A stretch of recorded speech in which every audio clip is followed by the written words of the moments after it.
എൻ്റെ കൂടെ ഇപ്പോൾ ഉള്ളത് സിസ്റ്റർ ക്രിസ്റ്റീന ജോൺ ആണ്. സിസ്റ്റർ ആലപ്പുഴയുള്ള വിസിറ്റേഷൻ സഭയിലെ അംഗമാണ്. ഈ ഒരു ഗോഡ്സ് ഓൺ മിഷൻ എന്ന് പറയുന്ന ആ ഒരു മിനിസ്ട്രിയിലൂടെ ദൈവകരുണയുടെ ഭക്തി പ്രചരിപ്പിക്കുന്നതിൽ ഈ വിസിറ്റേഷൻ സിസ്റ്റേഴ്സിൻ്റെ പ്രധാന പങ്ക് വഹിക്കുന്നുണ്ട്. സിസ്റ്റർ, ഏതൊക്കെ രീതിയിലാണ് ഈ ഒരു ശുശ്രൂഷയിൽ നിങ്ങൾ ഭാഗമാകുന്നത്?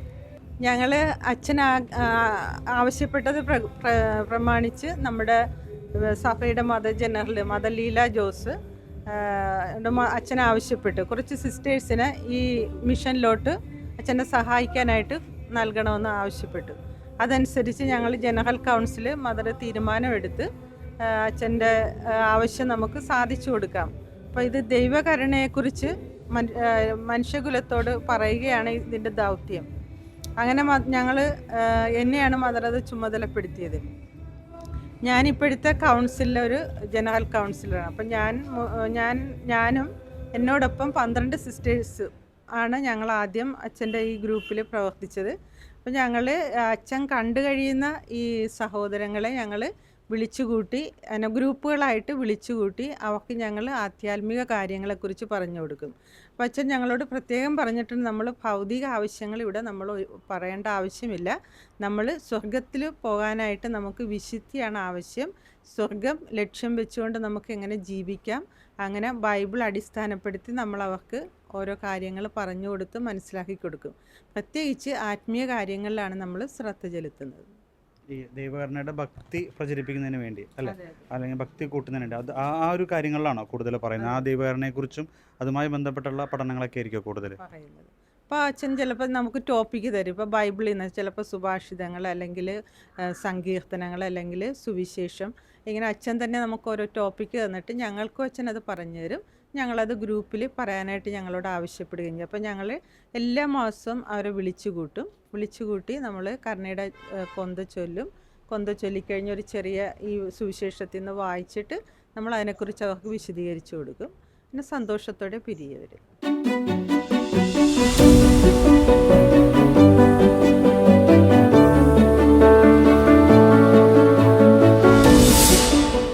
ദിവീന മിസറിക്കോർദയിൽ ചേർന്ന് അതിൽ ശുശ്രൂഷ ചെയ്യുന്ന സിസ്റ്റർ ജെൻസി തെരേസ് SABS ആണ് ഇപ്പോൾ നമ്മോടൊപ്പം.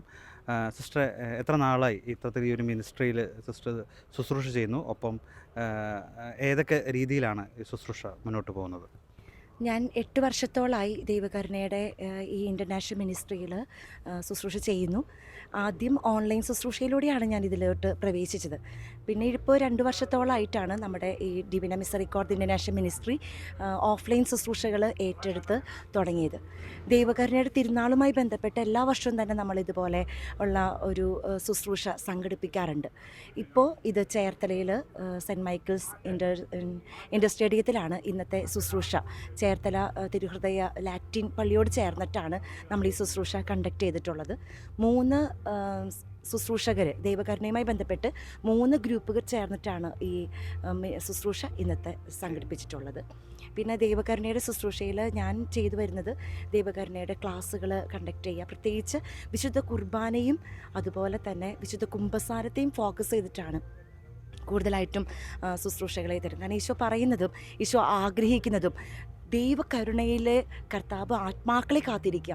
ഇന്നത്തെ ലോകത്തെ സംബന്ധിച്ച് കൂടുതലും അശുദ്ധിയുടെ ഒരു അവസ്ഥയിലേക്കും ലഹരിയുടെ ഒരു അവസ്ഥയിലൊക്കെ ഇന്ന് ജനം പോകുമ്പോൾ കർത്താവ് അവരെ വീണ്ടെടുക്കാൻ ആഗ്രഹിച്ച് ദൈവകാരുണ്യത്തിൽ കൂട്ടിച്ചേർക്കാനായിട്ട് ആഗ്രഹിച്ച് കാത്തിരിക്കുകയാണ്. ഒരേ ഒരു തിരുനാൾ മാത്രമാണ് സ്വർഗമായാലും ഈശോ ആയാലും വെളിപ്പെടുത്തലിലൂടെ ഈശോ ആഗ്രഹിച്ച് കാത്തിരിക്കുന്നു എന്ന് പറഞ്ഞ ഒരേ ഒരു തിരുനാളെ തന്നിട്ടുള്ളൂ. അത് ദൈവകരുണയുടെ തിരുനാളാണ്. ഈ തിരുനാളിൻ്റെ ഏറ്റവും വലിയ പ്രത്യേകത 2ാം മാമോദീസ എന്നാണ് ഈശോ തന്നെ ഈ തിരുനാളിനെ വിശേഷിപ്പിച്ചിട്ടുള്ളത്. അതുപോലെ സകല പാപങ്ങളുടെ പൊറുതിയും അതുപോലെ പ്രസാദവരാവസ്ഥയുടെ ഒരു കൃപയും ഈ തിരുനാളിൻ്റെ ഒരു പ്രത്യേകതയാണ്. 24 മണിക്കൂർ നമ്മൾ സ്വർഗം തുറന്നിട്ടിരിക്കുന്ന കൃപയുടെ തിരുനാളാണ് ഇത്. ഈ തിരുനാളിൽ എന്തു ചോദിച്ചാലും, പ്രത്യേകിച്ച് ഈ 9 ദിവസങ്ങൾ നൊവേന ചൊല്ലി ചോദിക്കുന്ന ഏതൊരു കാര്യവും ദൈവകരുണയുടെ മഹത്വത്തിന് വേണ്ടി സാധിച്ചു തരുമെന്ന് വിശുദ്ധ മരിയ ഫൗസ്റ്റീനയിലൂടെ ഈശോ വെളിപ്പെടുത്തിയിട്ടുണ്ട്. അതുകൊണ്ട് തന്നെ ഈ കാലഘട്ടത്തിൽ ദൈവകരുണ ഏറ്റവും അധികം പ്രാധാന്യം അർഹിക്കുന്നതും ശ്രേഷ്ഠവുമായ ഒന്നാണ്. ഇന്ന് ജനം ആഗ്രഹിക്കുന്നതാണെങ്കിലും ജനത്തിന് ആവശ്യമുള്ളതും ദൈവത്തിൻ്റെ കരുണയാണ്. അത് ഏറ്റവും കൂടുതൽ നൽകപ്പെടുന്നത് ഈ തിരുനാളിലാണ്.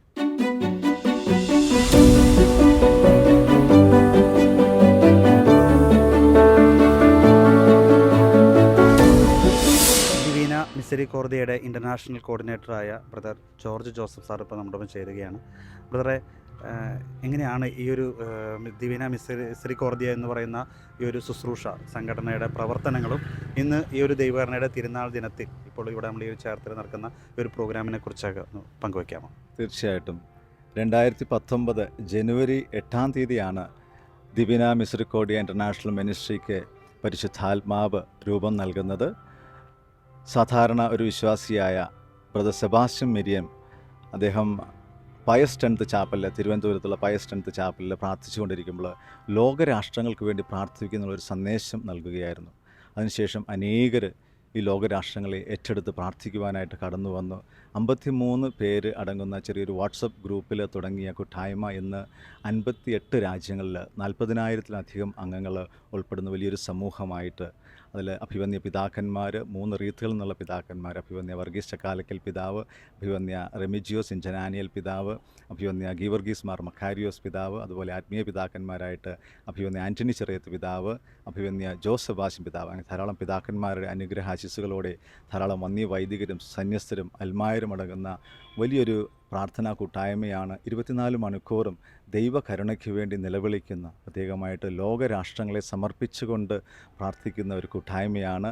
ദൈവകരുണയുടെ തിരുനാൾ ആചരിക്കുമ്പോൾ തീർച്ചയായിട്ടും നമുക്കറിയാം, ഇന്ന് വലിയ യുദ്ധ സാഹചര്യമൊക്കെ നിലനിൽക്കുമ്പോൾ ലോകരാഷ്ട്രങ്ങൾക്ക് വേണ്ടി പ്രാർത്ഥിക്കുക എന്നുള്ളത് ഏറെ പ്രധാനപ്പെട്ട ദൗത്യമാണ്. 2019 ഈ ദൗത്യം ലഭിച്ചതിന് ശേഷമാണ് നമുക്കറിയാം കോവിഡ് മഹാമാരി പൊട്ടിപ്പുറപ്പെടുന്നതിന് ശേഷം ഓൺലൈനിൽ 24 മണിക്കൂറും വിവിധ സൂം പ്ലാറ്റ്ഫോമിലായിട്ട് പ്രാർത്ഥനകൾ നടന്നുകൊണ്ടിരിക്കുകയാണ്. ആലപ്പുഴയിലെ Cherthala Saint Michael's College indoor സ്റ്റേഡിയത്തിൽ വെച്ച് ഇന്ന് ദൈവകരുണയുടെ തിരുനാൾ ഏറെ ഭക്തിപൂർവ്വം കേരളത്തിലെ 32 രൂപതകളിലുള്ള പ്രതിനിധികളുടെ പങ്കെടുത്തുകൊണ്ട് ഇന്ന് ഇവിടെ നടത്തപ്പെടുമ്പോൾ ഇത് വലിയൊരു അനുഗ്രഹമാണ്. ദൈവകരുണയുടെ ആധ്യാത്മികതയുള്ള ഒരു സമൂഹം നമ്മുടെ എല്ലാ രൂപതകളും രൂപപ്പെട്ട് കഴിഞ്ഞാൽ തീർച്ചയായിട്ടും അത് ലോകത്തിൻ്റെ നാനാഭാഗങ്ങളിലേക്ക് അത് എത്തപ്പെടുമെന്നുള്ളത് തീർച്ചയാണ്. ഇത് സ്വർഗത്തിൻ്റെ വലിയ ഒരു പദ്ധതിയാണ്. അത് പ്രവാചക ദൗത്യം, ഈ കാലഘട്ടത്തിൻ്റെ പ്രവാചക ദൗത്യം. അത്രമാത്രം തിന്മയുടെ ഒരു സാഹചര്യം ഇവിടെ ഉടലെടുത്തിരിക്കുമ്പോൾ സ്വർഗം നമ്മെ ഓരോരുത്തരെയും ഉറ്റുനോക്കുകയാണ്. നമുക്കെല്ലാവർക്കും ഈ ദൗത്യമുണ്ട്. ദൈവത്തിൻ്റെ കരുണ അനുതാപത്തിലേക്ക് നയിക്കുന്ന സുവിശേഷത്തിൻ്റെ കേന്ദ്രബിന്ദുവായ മർമ്മപ്രധാനമായ ആശയമായ ദൈവത്തിൻ്റെ കരുണയെക്കുറിച്ച് പ്രഘോഷിക്കുവാൻ, പ്രത്യാശയുടെ സുവിശേഷം എല്ലാവരിലേക്കും എത്തുക എന്നുള്ളത് ഏറെ പ്രാധാന്യമുള്ള കാര്യമാണ്. അതുപോലെ തന്നെ ദൈവകരുണയുടെ ഭക്തമാർഗ്ഗങ്ങൾ, അതിലേറ്റവും പ്രധാനപ്പെട്ട ദൈവകരുണയുടെ തിരുനാൾ തന്നെയാണ്.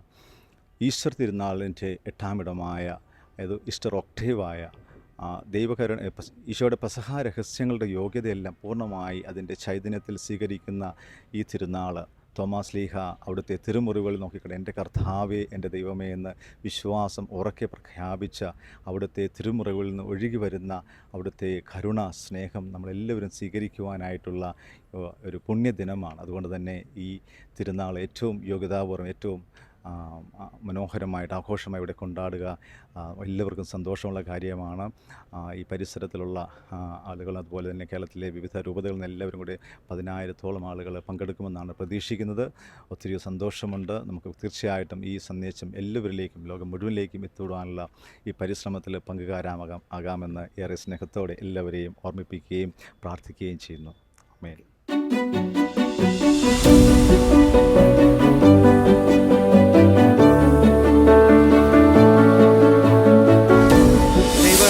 ഈ ഒരു തിരുനാൾ ഇതുമായി ബന്ധപ്പെട്ടിട്ട് ചേർത്ത് നടക്കുന്ന ഈ ഒരു പ്രോഗ്രാമിൻ്റെ എല്ലാവിധ ഒരുക്കങ്ങളും നടത്തുന്നത് ഇവിടെ ആലപ്പുഴ രൂപതയിൽ തന്നെ പെട്ട മായിത്തറ തിരുഹൃദയ ഇടവക ദേവാലയമാണ്. ആ ദേവാലയത്തിൽ ഇതുമായി ചേർന്ന് പ്രവർത്തിക്കുന്ന 2 പേര് ഇപ്പോൾ എന്നോടൊപ്പമുണ്ട്. ജോസും അതോടൊപ്പം തന്നെ തോമസ് എണ്ണം. ഇവർ 2 പേരും ആണ് ഇതിൻ്റെ പ്രധാനമായി ഇതിൻ്റെ ചുമതല വഹിക്കുന്നത്. പ്രധാനപ്പെട്ട ചുമതലയുള്ള സാബു എന്നൊരു വ്യക്തിയാണ്. കാരണം അതുപോലെ ഒരുപാട് പേരുണ്ട്. ഞങ്ങൾ അതിൻ്റെ ഒരു പാർട്ടായിട്ട് നിൽക്കുന്നു. ഓരോ ചുമതല പലർക്കായിട്ട് വിഭജിച്ച് കൊടുത്തിട്ടുണ്ട്. പിന്നെ മൈത്തറ ഇടവകയെ സംബന്ധിച്ചിടത്തോളം ഇപ്പോൾ 4 വർഷം പൂർത്തിയാവുന്നു അച്ഛനെത്തിയിട്ട്. അപ്പോൾ അച്ഛൻ്റെ ശുശ്രൂഷകളിലൂടെ ഇടവകയ്ക്ക് ആത്മീയമായിട്ട് വലിയ വളർച്ച ഉണ്ടായിട്ടുണ്ട്. പ്രത്യേകിച്ച് ഈ കഴിഞ്ഞ ദുഃഖ ആഴ്ചയിൽ ഒരുപാട് പേർക്ക് വലിയ ദൈവികമായ ദർശനങ്ങളും കാര്യങ്ങളൊക്കെ ഉണ്ടായി. ഒരുപാട് പേർക്ക് ഒരുപാട് അനുഭവങ്ങൾ, ആത്മീയമായ അനുഭവങ്ങൾ, പ്രധാനമായിട്ടും ഭൗതികമായ നേട്ടത്തിന് വേണ്ടി അല്ല, നിത്യജീവൻ എന്നുള്ളതാണ് മെയിൻ കൺസെപ്റ്റ്. നിത്യജീവന് വേണ്ടി ദൈവകരുണയിൽ ആശ്രയിക്കുക എന്നുള്ള ഒരു കൺസെപ്റ്റിലാണ്. ബാക്കി ഭൗതികമായ കാര്യങ്ങളെല്ലാം അതിനോട് ചേർക്കപ്പെടുകയാണ്. മത്തായി 6:31 പറയുന്ന പോലെ ആദ്യം നിങ്ങൾ അവിടുത്തെ രാജ്യവും നീതിയും അന്വേഷിക്കുക, മറ്റുള്ളവയെല്ലാം അവയോട് ചേർക്കപ്പെടും. അതാണ് അച്ഛൻ്റെ ശുശ്രൂഷകളാണ് നടക്കുന്നത്. അപ്പോൾ ഭൗതികമായ ഒരു നേട്ടം മാത്രം ഉദ്ദേശിച്ച് വരുന്നവർക്ക് ചിലപ്പോൾ അത് മനസ്സിലാവണമെന്നില്ല. ദൈവകരുണയിൽ ആശ്രയിച്ചുകൊണ്ട് നിത്യജീവനിലേക്കുള്ള പ്രയാണത്തിൽ പോകുമ്പോൾ മറ്റു കാര്യങ്ങൾ ഓട്ടോമാറ്റിക്കായിട്ട് സംഭവിക്കുന്നതാണ്. അച്ഛൻ്റെ കൂടെയുള്ളത് കൂടുതലും തീരദേശത്തു നിന്നുള്ള അമ്മമാരാണ് കൂടുതലുള്ളത്. അമ്മമാരും യുവാക്കളും, അതും 30 വയസ്സിൽ താഴെയുള്ള ഒരുപാട് യുവാക്കൾ അച്ഛനോടൊപ്പം ഉണ്ട്. ഇന്നലെ തന്നെ കണ്ടിട്ടുള്ള കുർബാനയിൽ 1000-ലധികം യുവാക്കളുണ്ടായിരുന്നു, യുവതി യുവാക്കളുണ്ടായിരുന്നു. അപ്പോൾ അത്തരത്തിൽ യുവാക്കളെ കൂടുതൽ ചേർത്ത് നിർത്തിക്കൊണ്ടുള്ളൊരു ശുശ്രൂഷയാണ് നടത്തുന്നത്. അപ്പോൾ അത് അമ്മമാരിലൂടെ നടക്കുന്നതുകൊണ്ട് കുറേ കൂടെ കാര്യക്ഷമമായിട്ട് വർക്കുന്നുണ്ട്. കാരണം ഈ അമ്മമാർ ഇവർക്ക് വേണ്ടി പ്രാർത്ഥിക്കുന്നുണ്ട്, ഒരുപാട് പ്രാർത്ഥിക്കുന്ന അമ്മമാർ. അപ്പോൾ ആ ഒരു ശുശ്രൂഷകളോട് ചേർന്ന് നിൽക്കാൻ മായിത്തറ ഇടവകയ്ക്ക് സാധിച്ചു എന്നുള്ളത് ഇടവകയിലെ എല്ലാവർക്കും, ഞങ്ങൾ വളരെ കുറച്ച് കുടുംബങ്ങൾ മാത്രമുള്ളതാണ്. ഇപ്പോൾ കേരള സഭയിലെ 32 രൂപതകൾ ഇവിടെ എത്തുന്നു എന്ന് പറയുമ്പോൾ 200-ൽ താഴെ കുടുംബങ്ങളാണ് ഞങ്ങൾക്കിവിടെ ഉള്ളത്. അത്തരത്തിലുള്ള ഒരു ചെറിയ ഇടവകയിലേക്ക് ഇത്രയും വരുന്നു പറഞ്ഞാൽ ദൈവത്തിൻ്റെ വലിയ കരുണ തന്നെയാണത്. 5 പിതാക്കന്മാർ വരുന്നു.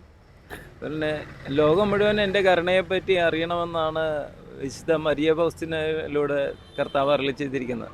അപ്പോൾ ഒരു ആത്മാവിനെ ദൈവത്തെങ്കിലേക്ക് കൂടുതൽ അടുപ്പിക്കുക, അതിന് വേണ്ടിയിട്ട് ചെയ്യാൻ പറ്റുന്നതെല്ലാം ചെയ്യുക എന്നുള്ളതാണ് ഞങ്ങളുടെ ഈ വികാരിയച്ഛൻ്റെ ഉദ്ദേശം. അതായത് എപ്പോഴും ദൈവത്തിന് വേണ്ടി ശുശ്രൂഷ ചെയ്തുകൊണ്ടിരിക്കുക, അൾത്താരയിൽ നിന്ന് മാറി നിൽക്കാൻ അച്ഛന് ആഗ്രഹമില്ല. അതാണ് അച്ഛൻ്റെ ലക്ഷ്യം. ഒരു വൈദികൻ്റെ പൂർണ്ണമായ ഉത്തരവാദിത്തങ്ങൾ അത് 100% അതിനോട് പൊരുത്തപ്പെട്ട് താതാത്മ്യം ചെയ്തുകൊണ്ട് പ്രവർത്തിക്കുന്ന ഒരു വൈദികനാണ് ഫാദർ തോമസ് ഷൈജു അച്ഛൻ. ഈ മായിത്തറ തിരുഹൃദയ ദേവാലയത്തിൻ്റെ വികാരിയാണ്. ആ അച്ഛൻ വന്നതിന് ശേഷമാണ് ഞങ്ങൾ പോലും ഈ കരുണയെപ്പറ്റി കൂടുതൽ അറിയാനായിട്ട് സാധിക്കുന്നത്. ഞങ്ങൾക്ക് ആത്മീയമായ ഒരുപാട് വളർച്ച ഈ അച്ഛൻ ഇവിടെ വന്നതിന് ശേഷം ഉണ്ടായിട്ടുണ്ട്. അത് ഞങ്ങൾക്ക് മാത്രമല്ല, ഈ ആലപ്പുഴ രൂപതയിൽപ്പെട്ട ഒരുപാട് ഇടവുകളിലുള്ള ആൾക്കാർക്ക് അച്ഛനിലൂടെ ഒരുപാട് ആത്മീയമായ മുന്നേറ്റം ഉണ്ടാകുവാനായിട്ട് സാധിച്ചിട്ടുണ്ട്. അപ്പോൾ ഈ മരിയ ഫൗസ്തീനയുടെ കർത്താവ് വെളിപ്പെടുത്തിയിട്ടുള്ള ഈ വാക്കുകൾ എല്ലാം ഇപ്പോഴാണ് ഞങ്ങൾക്ക് കൂടുതലായിട്ട് അറിയുവാനായിട്ട് സാധിച്ചത്. ഇങ്ങനെ ഒരു തിരുനാൾ ഈ വിപുലമായ രീതിയിൽ ഈ ഈസ്റ്റർ കഴിയണ പിറ്റേ ഞായറാഴ്ചയാണ് കരുണയുടെ തിരുനാളായിട്ട് സഭ ആചരിക്കുന്നത്. ആ ഒരു ദിവസം ഇത്ര വിപുലമായിട്ട് ഇതിന് ആതിഥേയത്വം കൊടുക്കാനായിട്ട് ഈ മായിത്തറ ഇടവകയ്ക്ക് സാധിച്ചതിൽ, അതിൽ പങ്കാളികളാകാൻ ഞങ്ങൾക്ക് സാധിച്ചതിൽ ഞങ്ങൾക്ക് ഭയങ്കര അഭിമാനം തോന്നുകയാണ്. ദൈവത്തിന് ഞങ്ങൾ നന്ദി പറയുകയാണ്. അച്ഛൻ്റെ ആത്മീയതയെക്കുറിച്ച് പറയുമ്പോൾ അച്ഛൻ്റെ വിശുദ്ധ കുർബാനകൾ കണ്ണീര് വീഴാതെ ഒരു കുർബാന പോലും അച്ഛൻ ചൊല്ലിയിട്ടില്ല. ഇവിടെ 4 വർഷമായിട്ട് ഞങ്ങൾ കാണുന്നുണ്ട്. 1000-ലധികം കുർബാനകൾ അച്ഛനോട് ചൊല്ലിയിട്ടുണ്ട്. പക്ഷേ എപ്പോഴും അച്ഛനത് അറിയിക്കാതെ തിരിഞ്ഞും പറഞ്ഞൊക്കെ ചെയ്യുമെങ്കിലും നമുക്ക് കാണാം കണ്ണുനീർ തുള്ളികൾ വീഴി. പ്രത്യേകിച്ച് ഉദാസ വചനങ്ങളൊക്കെ ഉച്ചരിക്കുന്ന സമയത്ത്, തിരുവോസ്തി ഉയർത്തുന്ന സമയത്ത്, ഈശോ ഉയർത്തുന്ന സമയത്തൊക്കെ അത് ആത്മാർത്ഥമായിട്ട് അച്ഛൻ്റെ കണ്ണിൽ നിന്ന് കണ്ണീര് വരാതെ ആ ഒരു ബലി ശരിക്കും അച്ഛൻ ആ ബലിയിൽ പങ്കാളിയാക്കും. അതുതന്നെ ഇവിടെ വരുന്ന എല്ലാവർക്കും വലിയ ഒരു ആത്മീയമായിട്ടൊരു വളർച്ചയാണ്. ഞങ്ങളിവിടെ മായിത്തറ ഇടവകയിൽ വരുന്നവർ ഇവിടെയുള്ളവർ മാത്രമല്ല, ഞങ്ങളുടെ തൊട്ടപ്പുറത്ത് ഉള്ള പള്ളി കോട്ടയം രൂപതയുടെ പള്ളിയാണ് തെക്കുവശത്തുള്ളത്. കിഴക്കുവശത്തുള്ളത് ചങ്ങനാശ്ശേരി രൂപതയുടെ പള്ളിയാണ്. വടക്കുവശത്തുള്ളത് എറണാകുളം രൂപതയുടെ പള്ളിയാണ്. പടിഞ്ഞാറ് വശത്തുള്ള കൊച്ചി രൂപതയുടെ പള്ളി. ഈ എല്ലാ ഇടവകളിൽ നിന്നും ആളുകളിവിടെ വരാറുണ്ട്. ഈ വിശുദ്ധ കുർബാനയ്ക്ക് അനുദിന ബലിക്ക് വരുന്ന ആളുകൾ ഒരുപാട് പേരുണ്ട്. അപ്പോൾ അനുദിന ബലി അർപ്പകർ ഒരുപാട് പേര്, മറ്റ് ഇടവകളിൽ നിന്ന് വരുന്നവർ ഇവിടെ ഒരുപാട് പേരുണ്ട്. അവർ ഞായറാഴ്ചകളുടെ പള്ളിയിൽ പോകുമെങ്കിലും ഇടദിവസങ്ങളിൽ ഇവിടെയാണ് വരിക. അപ്പോൾ അത്തരത്തിൽ ആ അച്ഛൻ്റെ ഒരു ആത്മീയമായ ഒരു സാന്നിധ്യം, ആ ഈശോയുടെ ആത്മീയമായ സാന്നിധ്യം കുർബാനയിൽ പങ്കെടുക്കുന്ന എല്ലാവരും അനുഭവിക്കുന്നുണ്ട്. ആ ഒരു ഇതുകൂടി എന്നോട് ചേർത്ത് പറയാൻ ഞാൻ ആഗ്രഹിക്കുന്നതാണ്. അച്ഛൻ്റെ ഭക്ഷണം, ഉണർവും എല്ലാം ഈ ശുശ്രൂഷകളാണ്. കർത്താവ് പറഞ്ഞിട്ടുണ്ടല്ലോ, നിങ്ങൾ അറിയാൻ പാടാത്ത ഒരു ഭക്ഷണം എനിക്കുണ്ട്. അത് തന്നെയാണ് അച്ഛൻ. ആ ദൈവത്തിൻ്റെ പാത പൂർണ്ണമായിട്ടും പിന്തുടർന്നുകൊണ്ട് മുന്നോട്ട് പോകുന്ന ഒരു വൈദികനാണ്. സദാസമയം ശുശ്രൂഷയിലായിരിക്കുക, അൾത്താരയിലായിരിക്കുക, ദിവികാരുണ്യത്തോടുകൂടെ ആയിരിക്കുക. അതാണ് അച്ഛൻ്റെ ലക്ഷ്യം. പിന്നെ അച്ഛൻ്റെ പേര് പറഞ്ഞിട്ടായിരുന്നു തോമസ് ഷൈജു ചിറയൻ എന്നാണ് അച്ഛൻ്റെ പേരാണ്. പക്ഷേ അച്ഛനെ സംബന്ധിച്ചിടത്തോളം ക്രിസ്തുവാണ് പ്രധാനം. അതുകൊണ്ട് പേരിന് വലിയ പ്രാധാന്യം ഇല്ല.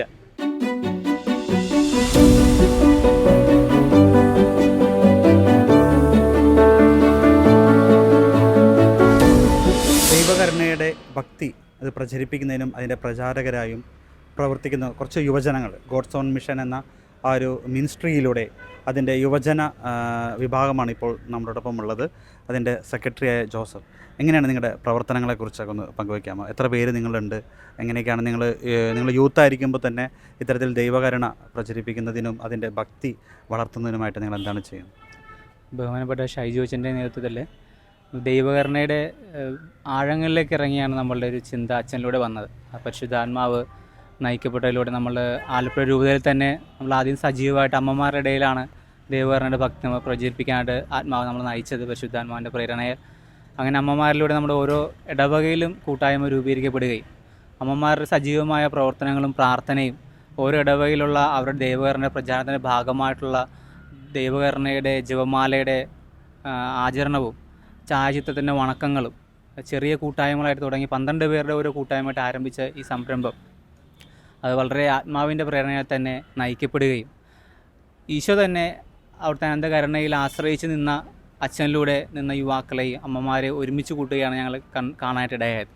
വലിയ ദൈവത്തിൻ്റെ ഒരു ഇടപെടലായിട്ടാണ് ഞങ്ങൾക്ക് അനുഭവപ്പെട്ടുകൊണ്ടിരിക്കുന്നു. പിന്നീട് നമ്മുടെ ആലപ്പുഴ രൂപതയിൽ തന്നെ എല്ലാ ഇടവകളിലേക്കും അത് വ്യാപിക്കുകയും ഈ അമ്മമാരിലൂടെയാണ് ഈ യുവാക്കൾ ഈ ദൈവകരുണയിലേക്ക് വരാനായിട്ട് കാരണമായത്. ഒത്തിരി അമ്മമാർ പ്രവർത്തിക്കുക, അതിലൂടെ ഓരോ യുവാക്കളും ദൈവത്തിൻ്റെ കരുണയിലേക്ക് ആശ്രയിച്ച് വളരെ കുറഞ്ഞ യുവാക്കളുടെ ഒരു സംഘടനയായിട്ടാണ് ആദ്യമേ വന്നത്, ഒരു സംരംഭമായിട്ടായിരുന്നു. പിന്നെ യുവാക്കളുടെ എണ്ണം വർദ്ധിച്ചു വന്നു. ഈ ദൈവകരുണയുടെ ഛായാചിത്രത്തിൻ്റെ പ്രചാരണം കൂടുതൽ ആഴപ്പെടുകയും ഈശോയുടെ കരുണയിൽ ആശ്രയിച്ച് വിശുദ്ധ മരിയ ഫൗസ്തീന പറഞ്ഞതുപോലെ ലോകത്തിലെ ഏറ്റവും വലിയ പാപിക്കാണ് എൻ്റെ കരുണയിൽ ആശ്രയിക്കാനായിട്ടുള്ള ഏറ്റവും വലിയ യോഗ്യത എന്നുള്ള അതിൽ അടിയുറച്ചാണ് നമ്മൾ യുവാക്കളിലേക്ക് ഇറങ്ങിച്ചെന്നത്. പ്രത്യേകിച്ച് മദ്യത്തിൻ്റെയും ലഹരിയുടെയും മറ്റ് ആസ്തികളുടെയും പുറകെ പോകുന്ന ഈ ലോകത്തിൽ ഈശോയിലെ ലഹരിയാക്കി ഈശോയ്ക്ക് വേണ്ടി ജീവിക്കുന്ന യുവാക്കളെ വാർത്തെടുക്കുക, വിശുദ്ധിയിൽ അടിസ്ഥാനമായാണ് പ്രധാനമായിട്ടും അച്ഛനിലൂടെ ഈശോ ഈ ഒരു യുവാക്കളെ ഒന്നിച്ചു കൂട്ടിയത്. വിശുദ്ധിയിൽ മുന്നിട്ട് വിശുദ്ധിയിൽ ജീവിച്ച് ഈശോ ഈ ലോക ജീവിത സുഖങ്ങളേക്കാൾ അപ്പുറം നമുക്ക് ഈശോ ഒരു സ്വർഗ്ഗരാജ്യം നമുക്ക് വെച്ചിട്ടുണ്ട്, ഈശോയിലേക്കാണ് നമ്മൾ നിത്യയിലേക്കാണ് നമ്മൾ പോകേണ്ടതെന്നുള്ള ഒരു വിശ്വാസത്തിലേക്ക് യുവാക്കളെ തിരിച്ചുവിടുകയും അതിൻ്റെ ഭാഗമായിട്ട് നമ്മൾ ഇന്നലെ അർദ്ധരാത്രിയോടെ ദൈവകരുണയുടെ മഹോന്നത നടത്തുള്ള ശുശ്രൂഷ ഉണ്ടായിരുന്നു. അതിൽ 1000-ൽ പരം യുവാക്കൾ അന്ന് വരികയുണ്ടായി. അതിൻ്റെ ഒരുക്കമായിട്ട് കുമ്പസാരിച്ച് 800-ൽ പരം യുവാക്കൾ കുമ്പസാരിച്ച് ഒരുങ്ങി ഈശോയുടെ കരുണയിൽ ആശ്രയിച്ചാണ് ആ നടത്തുള്ള ശുശ്രൂഷ ആരംഭം കുറിക്കുകയുണ്ടായത്. അതിനെ തുടർന്ന് തിരുനാൾ ആരംഭിച്ചു. ഇപ്പോൾ അതിൻ്റെ നമ്മുടെ മറ്റു കാര്യങ്ങളും പ്രവർത്തനങ്ങളും ദൈവകരുണയുടെ എക്സിബിഷൻ നമ്മളിവിടെ അറേഞ്ച് ചെയ്തിട്ടുണ്ട്. പിന്നെ ഛായാചിത്ര വണക്കമുണ്ട്. പിന്നെ എല്ലാ യുവാക്കളും ഒരുമിച്ചുള്ള നമ്മൾ 190 രാജ്യങ്ങളിൽ കൊടി ഉയർത്തിയുള്ള ദൈവകരുണ എല്ലാ രാജ്യങ്ങളിലേക്കും വരാനായിട്ടുള്ള കരുണയിൽ ആശ്രയിച്ചുള്ള പ്രാർത്ഥന ഇന്നിവിടെ നടക്കുന്നുണ്ട്. ഇന്നലെ ഒരു ദൈവകരുണയുടെ പദയാത്ര ഉണ്ടായിരുന്നു. വിജയ പതാകയുമായിട്ട് നമ്മുടെ പുന്നപ്ര വിയാനിയിൽ നിന്ന് അഴീക്കൽ വരെ നമ്മുടെ എല്ലാ ആലപ്പുഴ രൂപതയിലെ എല്ലാ ഇടവയും കവർ ചെയ്തുള്ള ഒരു പദയാത്ര ഉണ്ടായിരുന്നു. പിതാവിൻ്റെ വലിയൊരു സാന്നിധ്യവും പ്രാർത്ഥന അതിലുണ്ടായിരുന്നു. പിതാവിൻ്റെ വലിയ സപ്പോർട്ടാണ് അച്ഛനിലൂടെ നമുക്ക് ഇങ്ങനെ വരാനായിട്ട് രൂപതയുടെ സപ്പോർട്ടാണ് പ്രധാനമായിട്ടുള്ളത്. പിന്നെ 32 രൂപതയിലേക്കും അത് ഈശോയുടെ കരുണ വ്യാപിക്കാനായിട്ട് അത് ഈശോയുടെ കരുണ അതിൽ പടർന്നുകൊണ്ടിരിക്കുന്നു. ഇപ്പോൾ 32 രൂപതയുടെ ഡെലഗേറ്റ്സിൻ്റെ സാന്നിധ്യം നമുക്ക് ഈ തിരുനാളിലുണ്ട്. പിന്നെ നമ്മുടെ അലക്സി ബ്രദർ നമുക്ക് പണ്ട് തൊട്ടേ നമ്മുടെ മിഷനിൽ സജീവമായിരുന്നു. ഇപ്പോൾ സെമിനാരിയിലാണ്. നമ്മുടെ യൂത്തിനെ ഒരുവിധം നമ്മുടെ യുവാക്കളോട് ചേർന്ന് ഈശോയുടെ കരുണയിൽ ആശ്രയിക്കാൻ ഞങ്ങൾ സഹായിക്കുകയും ചെയ്തത് അലക്സിയറിനാണ്. പിന്നെ അലക്സിയഡൻ പിന്നെ ഇപ്പോൾ സെമിനാരിയനാണ്. ഇപ്പോൾ അലക്സിയറിൻ്റെ വിശേഷങ്ങൾ അലക്സിയറിൻ്റെ പാടി. ഞാൻ അച്ഛൻ്റെ കൂടെ ആദ്യമായിട്ട് വന്നത് ഒരു 10 വർഷം മുമ്പാണ്. അപ്പം അന്ന് എനിക്ക് ഈശോയെക്കുറിച്ച് അറിയാവുന്നത് ഈശോയുടെ വചനങ്ങൾ കേട്ടിട്ടുണ്ട്. അങ്ങനെ ബുദ്ധിപരമായുള്ള വിധത്തിൽ തലത്തിൽ മാത്രമേ എനിക്ക് ഈശോയെപ്പറ്റി അറിയത്തുള്ളായിരുന്നു. പക്ഷേ അച്ഛൻ്റെ കൂടെ കൂടി ഈ ഒരു ലളിതം എന്ന് തോന്നുമെങ്കിലും വളരെ ആഴമുള്ളൊരു ആത്മീയതയാണ് ഈ ദൈവകരുണയുടെ ആത്മീയത. അത് ഇപ്പം എൻ്റെ മനസ്സിൽ വരുന്നൊരു വചനം പഴയ നിയമത്തിൽ ഇങ്ങനെ പറയുന്നുണ്ട്, മന്ന കഴിക്കുന്നവൻ്റെ അഭിരുചിക്കനുസരിച്ച് മന്നയ്ക്ക് രൂപമാറ്റം സംഭവിച്ചെന്നൊരു ഇത് പറയുന്നുണ്ട്. അപ്പോൾ ഞങ്ങളുടെ ഓരോരുത്തരുടെ ഒരു യുവാവായിരുന്ന അന്നത്തെ എൻ്റെ മാനസികാവസ്ഥയ്ക്കും എൻ്റെ ആഗ്രഹങ്ങൾക്കും അനുസരിച്ച് എനിക്കൊരു ആത്മീയത ദൈവം തന്നു. അപ്പോൾ അതിൽ എനിക്ക് എപ്പോൾ വേണമെങ്കിലും ഞാൻ ആഗ്രഹിക്കുമ്പോഴെല്ലാം എൻ്റെ കർത്താവ് തൊട്ടടുത്തുണ്ട്. അപ്പോൾ ഈ കരുണയുടെ പ്രവൃത്തിയിൽ ചെയ്യുമ്പോൾ ഭയങ്കര പ്രാക്ടിക്കലാണ്, ഭയങ്കര സിമ്പിളാണ്. അതിൽ ഭയങ്കര ആഴമായിട്ട് ഉള്ള ഇതാണെങ്കിലും നമുക്ക് കോംപ്ലിക്കേഷൻ ഇല്ല.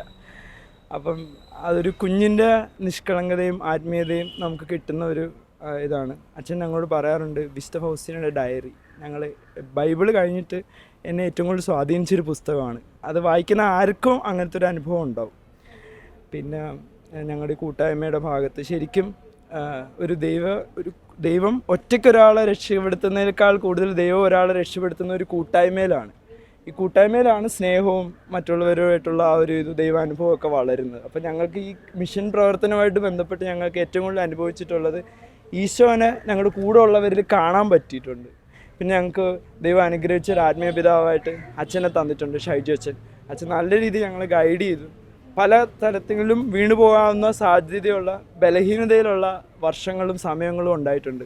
അപ്പോഴൊക്കെ കർത്താവ് തൻ്റെ അനന്ത കരുണ ഞങ്ങളുടെ ഓരോരുത്തരുടെയും ജീവിതത്തിൽ വന്ന് ഞങ്ങളെ പൊക്കിയെടുക്കുന്ന അനുഭവം, അത് വളരെ ലളിതമായ വിധത്തിൽ ഇത്ര അടുത്ത് ഞങ്ങൾക്ക് തൊട്ട് അനുഭവിക്കാൻ പറ്റുന്ന പരുവത്തിൽ കർത്താവ് ഞങ്ങളുടെ കൂടെ ഉണ്ടായിരുന്നു.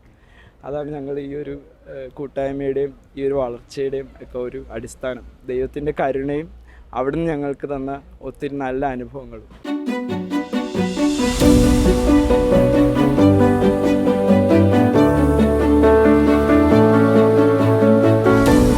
ഗ്ലോബൽ ഡിവൈൻ മേഴ്സി ഫൗണ്ടേഷൻ്റെ ആ ഒരു മിനിസ്ട്രിയുടെ ആരംഭകരായ ബ്രദർ ബൈജുവും അതുപോലെ തന്നെ ബ്രദർ ബാബുവും നമ്മോടൊപ്പമുണ്ട്. ബ്രദറെ, ഈ ഒരു തിരുനാളിനെ കുറിച്ചും ഒപ്പം നിങ്ങളുടെ മിനിസ്ട്രിയുടെ ശുശ്രൂഷകളെ കുറിച്ചൊക്കെ ഒന്ന് പങ്കുവയ്ക്കാമോ? ദൈവകരുണയുടെ തിരുനാൾ ഇന്ന് നമ്മൾ പുതുഞായറാഴ്ചയായിട്ട് ആഘോഷിക്കുന്ന ദിവസമാണ്. 2000 വർഷങ്ങൾക്ക് മുമ്പ് നമ്മുടെ കർത്താവിൻ്റെ തിരുവിലാവിലെ മുറിവിൽ നോക്കി കർത്താവിൻ്റെ കരുണയെ ആദ്യം ആരാധിച്ച തോമാസ് ലീഹയുടെ വലിയ സ്മരണയാണ് ഇന്നേ ദിവസം നമ്മൾ കൊണ്ടാടുന്നത്. 2000 ആണ്ട് ഏപ്രിൽ 30 വിശുദ്ധ ജോൺ പോൾ രണ്ടാമൻ മാർപ്പാപ്പ ഈ പുതുഞായർ തിരുനാളിനെ ദൈവകരുണയുടെ തിരുനാളായി ഉയർത്തിക്കൊണ്ട് ലോകം മുഴുവനെയും തോമാസ് ലീഹ എങ്ങനെയാണോ കർത്താവിൻ്റെ തിരുവിലാവിലെ മുറിവിൽ നോക്കി ദൈവത്തിൻ്റെ കരുണയെ ആരാധിച്ചത്, അതേ അനുഭവത്തിൽ കർത്താവിൻ്റെ കരുണയെ ആരാധിക്കുവാൻ വിശുദ്ധ ജോൺ പോൾ രണ്ടാമൻ മാർപ്പാപ്പയിലൂടെ ദൈവത്തിൻ്റെ പരിശുദ്ധാത്മാവ് ലോകം മുഴുവനെയും ക്ഷണിച്ച പുണ്യ ദിവസമാണ് ഇന്ന്. ഈ ഒരു തിരുനാൾ ദിനത്തിൻ്റെ പ്രത്യേകത, ഒരു വിശ്വാസിയെ സംബന്ധിച്ചിടത്തോളം അവൻ്റെ ജീവിതത്തിലെ ഏറ്റവും സുപ്രധാനമായ തിരുനാളാണ് ദൈവകരുണയുടെ തിരുനാൾ. പഴയ നിയമത്തിലേക്ക് നമ്മൾ നോക്കുമ്പോൾ പാപപരിഹാര ദിനം എന്ന് നമുക്ക് കാണാനായിട്ട് സാധിക്കും. ഇസ്രായേൽ ജനം വർഷത്തിൽ ഒരിക്കൽ ഒരുമിച്ച് കൂടുന്ന 10 ദിവസം നീണ്ടു നിൽക്കുന്ന ആഘോഷം. അവിടെ 2 കാര്യങ്ങളാണ് അവർ ചെയ്ത പാപങ്ങൾക്ക് പരിഹാരമായിട്ട് അവർ ചെയ്യുന്നത്. ഒന്ന്, അവരൊരു നല്ല കുമ്പസാരം നടത്തും. 2, അവർ വിശുദ്ധ കുർബാനയ്ക്ക് പ്രതീകമായി ബലിയർപ്പിച്ച് അവർ പ്രാർത്ഥിക്കുമായിരുന്നു. അപ്പോൾ ബലിയർപ്പണവും പാപം ഏറ്റുപറയലുമായിരുന്നു യോങ്കിപ്പൂറിൻ്റെ, അതായത് പാപ പരിഹാര ദിനത്തിൻ്റെ ഏറ്റവും വലിയ സവിശേഷത എന്ന് പറയുന്നത്. ദൈവകരുണയുടെ തിരുനാളിലും അതുതന്നെയാണ്. നമ്മുടെ ജീവിതത്തിൽ വന്നുപോയ മുഴുവൻ പാപങ്ങളും കർത്താവിൻ്റെ കരങ്ങളിലേക്ക് ഏൽപ്പിച്ചു കൊടുത്തുകൊണ്ട് ഒരു പുതിയ മനുഷ്യനാകാൻ വിശുദ്ധ ഫൗസ്റ്റീനയുടെ ഡയറി കുറിപ്പുകളും അവരുടെ ജീവിതമൊക്കെ മാർപ്പാപ്പയ്ക്ക് വേണ്ടി പരിശോധിച്ച റവറൻഡ് ഡോക്ടർ ഇഗ്നാസി റോസിക്കി എന്ന് പറയുന്ന ദൈവശാസ്ത്രജ്ഞൻ ഈ തിരുനാളിനെക്കുറിച്ച് പറയുന്നത്, ഈ തിരുനാൾ ആഘോഷം ഒരു വിശ്വാസിയുടെ ജീവിതത്തിലെ 2ാം മാമോദിസയാണ് എന്നാണ് പറയുക. അതിൻ്റെ കാരണം എന്താണെന്ന് വെച്ചാൽ, നമ്മുടെ ജീവിതത്തിൽ ഇന്നു വരെ വന്നുപോയ പാപങ്ങൾ, ഇവൻ കുമ്പസാരിക്കാൻ മറന്നുപോയ പാപങ്ങൾ പോലും ക്ഷമിക്കപ്പെടുകയും അവയുടെ നിത്യവും കാലികവുമായ എല്ലാ ശിക്ഷകളിൽ നിന്നും സമ്പൂർണമായ വിടുതൽ ദൈവം നമുക്ക് നൽകുന്ന പുണ്യ ദിവസമാണ് ദൈവകരുണയുടെ ഈ തിരുനാളെന്ന് പറയുന്നത്. അതുകൊണ്ട് തന്നെ ഈ കരുണയുടെ തിരുനാൾ ദിവസം നല്ലൊരു കുമ്പസാരം നടത്തി കർത്താവിൻ്റെ കരുണയിൽ ആഴമായി ശരണപ്പെട്ടുകൊണ്ട് വിശുദ്ധ കുർബാന സ്വീകരിച്ച് ദൈവത്തിൻ്റെ കരുണയെ ആരാധിക്കുമ്പോൾ ഒരു വ്യക്തിയുടെ ജീവിതത്തിൽ വന്നുപോയ എല്ലാ പാപങ്ങളും അവയുടെ ശിക്ഷകളും സമ്പൂർണ്ണമായി ക്ഷമിക്കപ്പെടുമെന്നാണ് ഈശോ വാഗ്ദാനം ചെയ്തിരിക്കുന്നത്. നിങ്ങളുടെ ശുശ്രൂഷകൾ, നിങ്ങളുടെ ഈ ഒരു ഗ്ലോബൽ ഡിവൈൻ മേഴ്സി ഫൗണ്ടേഷൻ നിങ്ങളാണ് ആരംഭിച്ചത്. അതിൻ്റെ ശുശ്രൂഷകളൊക്കെ എങ്ങനെയാണ്? ഞങ്ങൾ ഈ മിനിസ്ട്രി ആരംഭിച്ചത് പ്രധാനമായിട്ടും കർത്താവ് തന്നൊരു പ്രത്യേക ഒരു പ്രേരണയോട് കൂടിയാണ്. അത് നമ്മുടെ കോവിഡിൻ്റെ സമയത്തിന് മുമ്പായിട്ട് കർത്താവ് തന്നൊരു പ്രേരണയനുസരിച്ച് കർത്താവ് പറഞ്ഞു, ഈ മരണത്തിലേക്ക് പോയിക്കൊണ്ടിരിക്കുന്ന അവർക്ക് ആണ് ഏറ്റവും അധികം കരുണയുടെ ആവശ്യമുള്ളത്. ഏറ്റവും അത്യാവശ്യം ദൈവത്തിൻ്റെ കരുണ ആവശ്യമുള്ളത് നമ്മുടെ തനതു വിധിയുടെ സമയത്താണല്ലോ. അപ്പോൾ അതിനു വേണ്ടി ആത്മാക്കളെ ഒരുക്കുക എന്നുള്ളൊരു സന്ദേശം ഞങ്ങൾ നമ്മുടെ ദൈവകരുണയുടെ ഒരു മിനിസ്ട്രി നേരത്തെ തന്നെ ഞങ്ങൾ ഉണ്ടായിരുന്നു. അപ്പോൾ അതിന് ആ സമയത്ത്, അതായത് നമ്മൾ ഫ്രാൻസിസ് മാർപ്പാപ്പ കരുണയുടെ ജൂബിലി വർഷം പ്രഖ്യാപിച്ച ആ സമയത്ത് കർത്താവ് ഞങ്ങൾക്ക് തന്ന ഒരു സന്ദേശം അനുസരിച്ച് ഈ ദൈവകരുണയുടെ സന്ദേശം ലോകം മുഴുവനും കൊടുക്കാനായിട്ട് കർത്താവ് ഞങ്ങൾ നേരത്തെ ഒരുക്കിയിരുന്നു. അപ്പോൾ അതിൻ്റെ ശുശ്രൂഷകളിൽ നിന്നാണ് പ്രത്യേകമായിട്ട് ഈ ഒരു ശുശ്രൂഷ ഉണ്ടാക്കിയത്. അത് ആ സമയത്ത് ഞങ്ങൾക്കറിയില്ലായിരുന്നു കോവിഡ് വരാൻ പോകുകയാണെന്ന്. പക്ഷേ അനേകം ആത്മാക്കളെ കർത്താവിൻ്റെ കരുണയിൽ ആശ്രയിപ്പിക്കാൻ, പ്രത്യേകിച്ച് അവരുടെ അന്ത്യനിമിഷങ്ങളാണെന്ന് അവർ പോലും അറിയാതെ ഇരിക്കുന്ന സമയത്ത് കർത്താവിൻ്റെ കരുണയിൽ ആശ്രയിക്കാൻ വേണ്ടി കർത്താവ് ഒരുക്കിയ ഒരു മിനിസ്ട്രി എന്നാണ്. ദൈവകരുണയുടെ ആ പ്രത്യേക അവസരത്തിൽ ഇതിലേക്ക് കടന്നു വരാനായിട്ട് അവർക്ക് സാധിച്ചു. അനേകം പേര് ആ ശുശ്രൂഷകളിൽ പങ്കെടുത്തു, ആയിരക്കണക്കിന് പേര് പങ്കെടുത്തു. അതോടൊപ്പം ഹോസ്പീസ് എന്ന് പറഞ്ഞൊരു കോഴ്സ് നടത്തി കുറേ പേര് ഇങ്ങനെയുള്ളവരെ, ഈ പ്രായമായിട്ടുള്ളവർ അല്ലെങ്കിൽ മരണാസന്നരായിട്ടുള്ളവർ, കിടപ്പ് രോഗികളൊക്കെ അവരെ ഒരു ക്രിസ്തീയ മരണത്തിന്, CCC പറയുന്ന പോലെ ഒരു ക്രൈസ്തവ മരണത്തിന് വേണ്ടി ഒരുക്കുക. ആ ഒരു പ്രചോദനം അനുസരിച്ചാണ് അവർ. അപ്പോൾ അങ്ങനെയുള്ളൊരു കുറേ വളണ്ടിയേഴ്സ് അവർ ഒരുങ്ങി, ഒരുപാട് പേര് അതിനകത്ത് പങ്കെടുത്തു. അങ്ങനെയാണ് നമ്മുടെ മിനിസ്ട്രി ആരംഭിക്കുന്നത്. ദൈവകരുണയുടെ സന്ദേശത്തിൻ്റെ എല്ലാ കാര്യങ്ങളും പകർന്നു കൊടുക്കാനായിട്ട് കർത്താവ് മിനിസ്ട്രി ഉപയോഗിക്കുന്നു. ഇപ്പോൾ ഈ ദൈവകരുണയുടെ ഈ തിരുനാളിൻ്റെ ആഘോഷത്തിൽ ഞങ്ങളും ഒരു ഭാഗവാക്കാണ്. 3 മിനിസ്ട്രികൾ കൂടി ചേർന്നാണ് ഈ ശുശ്രൂഷ അല്ലെങ്കിൽ ഈ ദൈവകരുണയുടെ തിരുനാളിൻ്റെ ഈ വലിയ ഒരു ആഘോഷം നടത്തുന്നത്. ഞാൻ മനസ്സിലാക്കുന്നത് ഇത് 3 മിനിസ്ട്രികൾ ചേർന്ന് എന്ന് നടത്തുന്നതിനേക്കാൾ ഉപരിയായിട്ട് ഇത് 3 റീത്തുകളിലുള്ള വിശ്വാസികൾ ഈ ദൈവകരുണയുടെ ഒരു ആഘോഷത്തിന് വേണ്ടി പങ്കെടുക്കുന്നു എന്നുള്ളതാണ്. കാരണം ഈ കാലഘട്ടത്തിൽ ഈ റീത്തിൻ്റെ പേര് പറയുകയാണെങ്കിൽ, പ്രത്യേകിച്ച് പറയുകയാണെങ്കിൽ ഇത് ലത്തീൻ റീത്തിൻ്റെ തിരുനാളാഘോഷമാണ് എന്നുള്ള ഒരു ധാരണയൊക്കെ പലർക്കും ഉണ്ട്. അങ്ങനെയൊക്കെ പറയുന്നവരൊക്കെ ഉണ്ട്. സത്യത്തിൽ ഇപ്പോൾ ഞങ്ങൾ വർഷങ്ങളായിട്ട് പ്രാർത്ഥിച്ചുകൊണ്ടിരിക്കുകയായിരുന്നു, റീത്തുകൾക്ക് അതീതമായിട്ട് ഈ തിരുനാൾ ആഘോഷിക്കപ്പെടണം. ആ ഒരു പ്രാർത്ഥന സത്യത്തിൽ ഇന്ന് ഇവിടെ സംഭവിക്കുകയാണ്. 32 രൂപതകൾ, കേരളത്തിലെ എല്ലാ രൂപതകളിൽ നിന്നും പ്രതിനിധികൾ വരുന്നു. അതായത് മലങ്കര റീത്തിൽ നിന്നും, സീറോ മലബാർ റീത്തിൽ നിന്നും, ലത്തീൻ റീത്തിൽ നിന്നൊക്കെ പ്രതിനിധികൾ പങ്കെടുക്കുന്ന ഒരു വലിയ സംഗമം. ഇതൊരു ആരംഭമാണ്. അപ്പോൾ ഇപ്പോൾ 3 മിനിസ്ട്രികൾ ചേർന്നാണ് ഈ ഒരു വലിയ തിരുനാളാഘോഷം നടത്തുന്നതെങ്കിൽ ഞാൻ പ്രത്യാശിക്കുന്നു ഭാവിയിൽ എല്ലാ റീത്തുകളും ചേർന്ന് ഈ തിരുനാൾ നടത്തണം. ഓൾറെഡി എല്ലാ റീത്തിലും പിതാക്കന്മാരും വിശ്വാസികളൊക്കെ ഇതിനകത്ത് പങ്കെടുക്കുന്നുണ്ട്. ഈ തിരുനാൾ ഇതിൻ്റെ ആഘോഷത്തിൻ്റെ പതാക ആശീർവദിച്ചത് നമ്മുടെ മേജർ ആർച്ച് ബിഷപ്പാണ്. അങ്ങനെ പിന്നെ ചക്കാലക്കൽ പിതാവുണ്ട്. അപ്പോൾ അത് റീത്തുകൾക്ക് അതീതമായിട്ട്, കാരണം ദൈവത്തിൻ്റെ കരുണയ്ക്ക് അതിർവരമ്പുകളില്ല. ദൈവത്തിൻ്റെ കരുണയ്ക്ക് അനന്തമാണെന്നാണ് വചനം പറയുന്നത്. കർത്താവിൻ്റെ കാരുണ്യം അനന്തമാണ്. അപ്പോൾ ആ ഒരു തുറവിയോടുകൂടി എല്ലാ റീത്തുകളിലും പിതാക്കന്മാരും വിശ്വാസികളും എല്ലാവരും ചേർന്ന് ഈ ഒരു തിരുനാളാഘോഷത്തിലേക്ക് കടന്നു വരണമെന്ന് തന്നെയാണ് ദൈവത്തിൻ്റെ ആഗ്രഹം. അതിവിടെ സംഭവിക്കുകയാണ്. ഈ ഒരു ദിവസം അതിവിടെ സംഭവിക്കുകയാണ്. ആ ഒരു സന്തോഷം ഉണ്ട്.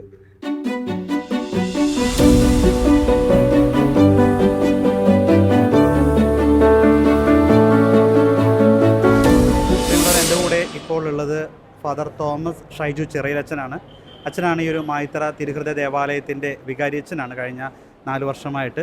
ഒപ്പം ഗോഡ്സ് ഓൺ മിഷൻ അൺലിമിറ്റഡ് എന്ന ദൈവകരുണയുടെ ഭക്തിയെ പ്രചരിപ്പിക്കുന്ന, അല്ലെങ്കിൽ ആ ഒരു ദൈവകരുണയുടെ പ്രാധാന്യം നമ്മൾ നൽകുന്ന ഒരു മിനിസ്ട്രി അച്ഛൻ തന്നെ രൂപപ്പെടുത്തി അതുമായി ബന്ധപ്പെട്ടുള്ള പ്രവർത്തനങ്ങൾ അച്ഛൻ നടത്തുന്നു. ഈ ഒരു ദൈവകരുണയുടെ തിരുനാളിൽ അച്ഛൻ്റെ മിഷനെ കുറിച്ചും ദൈവകരുണയുടെ പ്രാധാന്യത്തെക്കുറിച്ചുമെല്ലാം അച്ഛൻ ഇപ്പോൾ നമ്മളോട് പങ്കുവയ്ക്കുകയാണ്. പ്രിയപ്പെട്ടവരെ, ദൈവകരുണയുടെ പ്രഘോഷണ ശുശ്രൂഷയുടെ ആരംഭമെന്ന് പറയുന്നത് ഞങ്ങളുടെ രൂപതയിൽ ഒരു ദേവാലയത്തിൽ നിന്ന് ദിവ്യകാരുണ്യം മോഷ്ടിക്കപ്പെട്ടതാണ്. അത് ദിവ്യകാരുണ്യ മോഷണത്തിന് മുന്നോടിയായിട്ട് എനിക്ക് പ്രാർത്ഥനയിൽ ചില സൂചനകൾ ലഭിക്കുകയും ദിവ്യകാരുണ്യ മോഷണം നടന്ന ദേവാലയത്തിൻ്റെ ഫ്രണ്ടിലൂടെ ആ സമയത്ത് ഞാൻ കടന്നു പോകുവാനായിട്ട് ഇടയാകുകയും ആ ദേവാലയത്തിലേക്ക് ഞാൻ പെട്ടെന്ന് നോക്കിയപ്പോൾ അവിടെ ഭയങ്കരമായൊരു വിജനത അനുഭവപ്പെട്ടു. ഒരു ഞായറാഴ്ച എന്താണതെന്ന് നോക്കുവാനായിട്ട് എനിക്ക് ഇറങ്ങണമെന്നുണ്ടായിരുന്നു. പക്ഷെ ഞാനൊരു മരിപ്പിന് പോയത് കാരണം എനിക്ക് സാധിച്ചില്ല. വൈകുന്നേരം തിരികെ വന്നപ്പോഴാണ് ആ ദേവാലയത്തിലെ ദിവ്യസക്രാരിയിൽ നിന്ന് ദിവ്യകാരുണ്യം മോഷ്ടിക്കപ്പെട്ടതായിട്ടുള്ള വിവരം അറിയുന്നത്. ഹൃദയഭേദകമായിരുന്നു ആ വാർത്ത. ആയതിനെ തുടർന്ന് രൂപതാധ്യക്ഷൻ പ്രഖ്യാപിച്ച പരിഹാര ദിവ്യകാരുണ്യ ആരാധന ആ ദേവാലയത്തിൽ സമാരംഭിച്ചപ്പോൾ ഞാനും ആ ദേവാലയത്തിൽ പോയി പരിഹാര ദിവ്യകാരുണ്യ ആരാധനയിൽ പങ്കെടുത്തുകൊണ്ടിരിക്കുന്ന വേളയിൽ എൻ്റെ ഉള്ളിലൊരു സ്വരം കേൾക്കുകയാണ്. ദിവ്യകാരുണ്യം മോഷ്ടിക്കപ്പെട്ടത് സക്രാരിയിൽ നിന്നാണ്, പക്ഷെ അതിനേക്കാളുപരി മനുഷ്യഹൃദയങ്ങളിൽ നിന്നാണ് ദിവ്യകാരുണ്യം മോഷ്ടിക്കപ്പെട്ടത്. ഏറെ വിശേഷിച്ച് നമ്മുടെ യുവതലമുറയുടെ ഹൃദയങ്ങളിൽ നിന്ന്. അത് എൻ്റെ ഉള്ളിൽ പരിശുദ്ധാത്മാവ് അനുവദിച്ച ഒരു സ്വരമായിരുന്നു. അതുകൊണ്ട് ദേവാലയത്തിൽ നിന്ന് മോഷ്ടിക്കപ്പെട്ട ഈശോയെ കണ്ടെത്തുക എന്നതിനേക്കാൾ ഉപരി മനുഷ്യഹൃദയങ്ങളിൽ നിന്ന് മോഷ്ടിക്കപ്പെടുന്ന, അല്ലെങ്കിൽ മനുഷ്യഹൃദയങ്ങളിൽ നിന്ന് അവരുടെ പാപാവസ്ഥ മൂലം ഇറങ്ങിപ്പോകേണ്ടി വരുന്ന ഈശോയ്ക്ക് വീണ്ടും മനുഷ്യഹൃദയങ്ങളിൽ ഇട കൊടുക്കുവാനായിട്ട് പരിശുദ്ധാത്മാവ് അതിനെ തുടർന്നുള്ള പ്രാർത്ഥനകളിൽ വെളിപ്പെടുത്തിയൊരു ശുശ്രൂഷയാണ് ദൈവകരുണയുടെ പ്രഘോഷണ ശുശ്രൂഷ. ഇത് ഒരു ബഹുമാനപ്പെട്ട വിസിറ്റേഷൻ സന്യാസിനെ ഒരിക്കലൊരു ജപമാല കൊണ്ടുവന്ന് എൻ്റെ കയ്യിൽ തന്നിട്ട് പറഞ്ഞു, അച്ഛൻ കരുണക്കൊണ്ട് ചൊല്ലി പ്രാർത്ഥിക്കണം, അത് അച്ഛനെ ഒത്തിരി അനുഗ്രഹം കൊണ്ടുവന്ന് തരുമെന്ന് പറഞ്ഞു. അന്ന് മുതൽ ഞാൻ കരുണക്കൊണ്ട് ചൊല്ലി പ്രാർത്ഥിക്കുവാൻ തുടങ്ങിയതാണ്. പരിശുദ്ധാത്മാവിൻ്റെ അനന്ത കരുണയാൽ അനേകം ആത്മാക്കൾ ഈശോയുടെ കരുണ തേടി വരാൻ പാകത്തിന് ഈ ശുശ്രൂഷ ഇതുപോലെ വളർന്നിട്ടുള്ളത്. ഒരു 10-15 വർഷങ്ങൾക്ക് മുൻപുള്ള ഒരു ചരിത്രമാണ്. ഈ ഗോഡ്സ് ഓൺ മിഷൻ അൺലിമിറ്റഡിൻ്റെ ഈ സന്ദേശയാത്ര, ഈ സുവിശേഷ പ്രഘോഷണ യാത്ര 10-15 വർഷം പിന്നിടുമ്പോൾ അതിൻ്റെ പിന്നിൽ വലിയ ഒരു ചരിത്രം തന്നെയുണ്ട്. അതൊരു മാനുഷിക ചരിത്രമല്ല, അത് ശക്തമായ ദൈവിക ഇടപെടലിൻ്റെ ഒരു ചരിത്രമാണ്. വിശേഷിച്ച് ആ വർഷത്തിന് ശേഷം ഞാൻ തുമ്പോളി സെൻറ് തോമസ് ഇടവകയിൽ കൊച്ചച്ഛനായിട്ട് നിയോഗിക്കപ്പെട്ടു. അവിടുത്തെ യുവജനങ്ങളെല്ലാം മാതാവിൻ്റെ വിമല ഹൃദയത്തിന് പ്രതിഷ്ഠിക്കണമെന്നുള്ള വലിയ ഒരു പരിശുദ്ധാത്മാവിൻ്റെ പ്രചോദനം സ്വീകരിച്ച് 1500ഓളം കുടുംബങ്ങളുള്ള ഇടവകയിലെ യുവജനങ്ങളെ മാതാവിൻ്റെ വിമല ഹൃദയത്തിന് പ്രതിഷ്ഠിക്കുവാനായിട്ടുള്ള ഒരു മാസത്തോളം നീണ്ടുനിന്ന പ്രാർത്ഥനയും പരിശ്രമവും അതിൻ്റെ ഫലപ്രാപ്തിയിൽ എത്തുന്ന വേളയിൽ അന്ന് ആ വിമല ഹൃദയ പ്രതിഷ്ഠയിൽ പങ്കെടുത്ത യുവജനങ്ങൾക്ക് നെറ്റിത്തട്ടത്തിൽ കെട്ടുവാനായിട്ട് ഗോഡ്സ് ഓൺ എന്നെഴുതിയ ഒരു റിബൺ എല്ലാവർക്കും കൊടുക്കുകയുണ്ടായി. അത് ധരിച്ചാണ് ഇവർ ഈ യാത്രയിൽ പങ്കെടുത്തത്. അതിനുശേഷം യുവാക്കൾക്ക് വേണ്ടിയിട്ടുള്ള പ്രാർത്ഥനയും കൂട്ടായ്മകളും പ്രവർത്തനങ്ങളുമായി മുന്നോട്ട് പരിശുദ്ധാത്മാവ് ശക്തമായിട്ട് നയിച്ചു കൊണ്ടുപോകുമ്പോൾ ഇതെന്ത് പ്രേക്ഷിത പ്രവർത്തനമാണ്, ഈ മിഷൻ ഒരു പേരില്ലേ എന്ന് പല ഭാഗങ്ങളിൽ നിന്നും ചോദ്യം വന്നു. ഒരു പേരിടാനായിട്ട് താല്പര്യമില്ലായിരുന്നു, കാരണം ഒത്തിരി സംഘടനകളും സംവിധാനങ്ങളും ഉണ്ടല്ലോ. പക്ഷെ ശുശ്രൂഷകൾ പല രീതിയിൽ വളർന്നു വന്നപ്പോൾ ഒരു പേരിടേണ്ടത് അനിവാര്യമായിട്ട് വന്നു. അപ്പോഴാണ് എൻ്റെ കൂട്ടത്തിൽ തന്നെയുള്ള ഒരു യുവാവ് ഈ പേര് അല്പം ഗൗരവമുള്ളതായിട്ട് എൻ്റെ മുന്നിലേക്ക് കൊണ്ടുവരുന്നത്. അങ്ങനെയാണ് ഈ ശുശ്രൂഷയ്ക്ക് ഗോഡ്സ് ഓൺ മിഷൻ അൺലിമിറ്റഡ് എന്ന പേര് വന്നത്. ഈ അൺലിമിറ്റഡ് എന്ന പേര് വന്നതിൻ്റെ പിന്നിൽ ഈശോയുടെ അനന്തമായ കരുണയാണ്.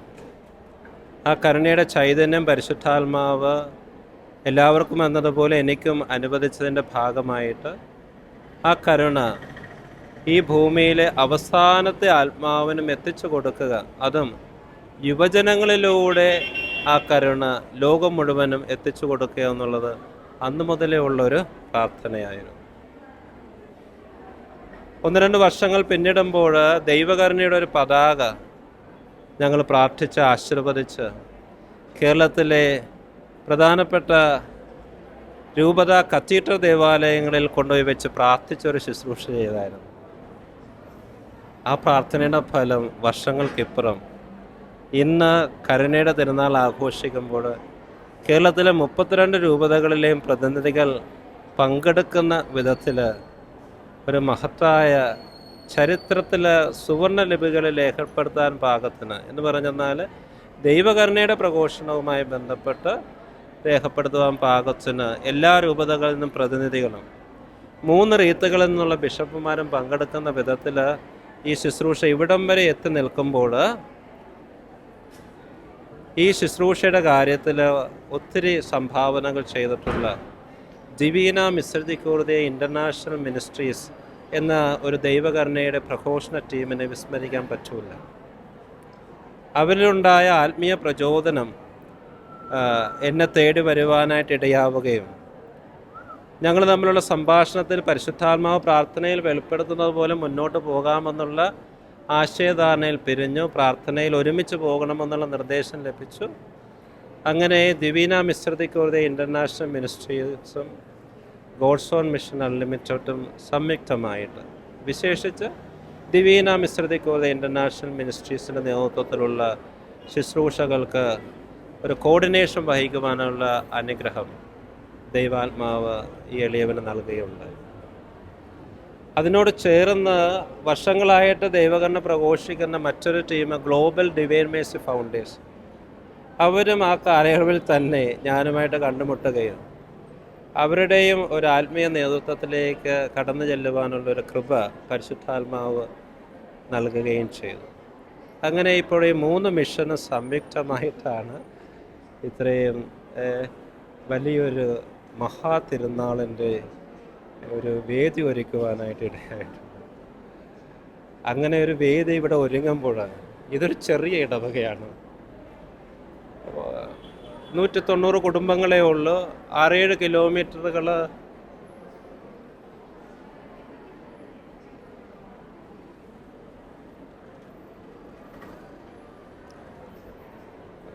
ചിതറിപ്പാർക്കുന്ന കുടുംബങ്ങളാണ് ഇവിടെ ഉള്ളത്.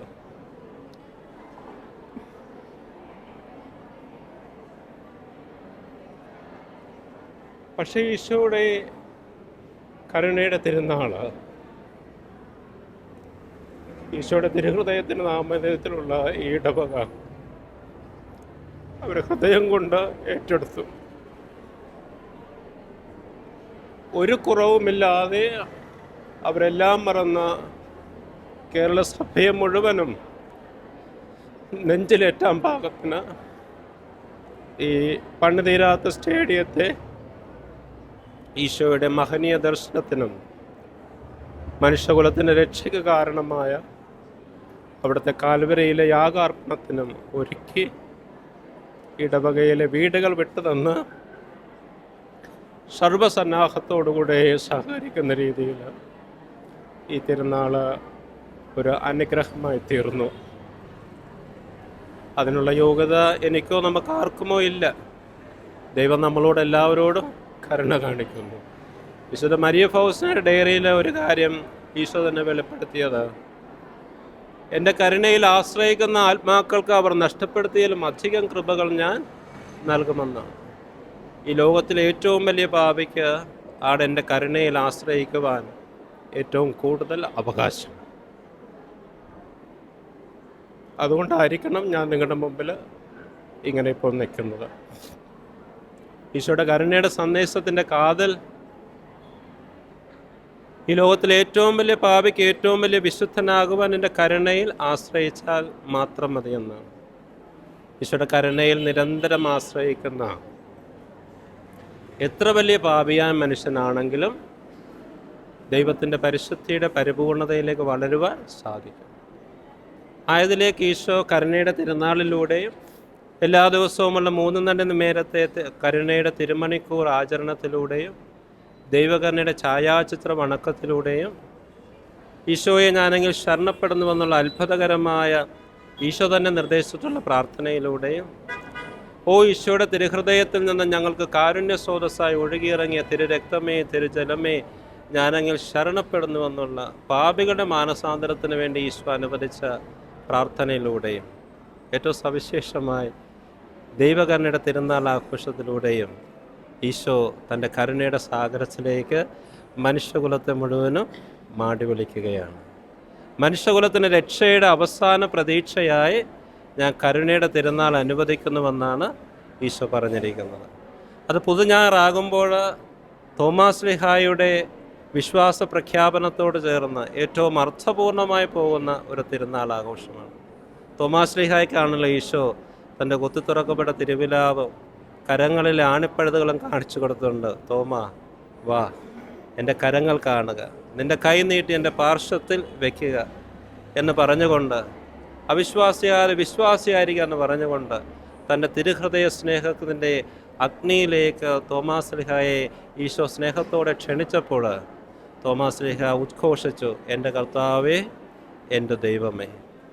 അതുപോലെ ഈശോയുടെ കരുണയുടെ സാഗരത്തിലേക്ക് കടന്നു വരുന്ന ഓരോ ആത്മാവിനും ഭയാശങ്കകളില്ലാതെ യേശുവിനെ എൻ്റെ കർത്താവേ, എൻ്റെ ദൈവമേ എന്ന് വിളിച്ചുകൊണ്ട് ലോകത്തിൻ്റെ ഏകരക്ഷകനും ഏക സത്യദൈവവുമായി പ്രഘോഷിക്കുവാനുള്ള അത്ഭുതകരമായ കൃപയുടെ അഭിഷേകം ഈശോയുടെ കരുണ വഴി ലഭിക്കുമെന്നുള്ളതിൽ സംശയമില്ല.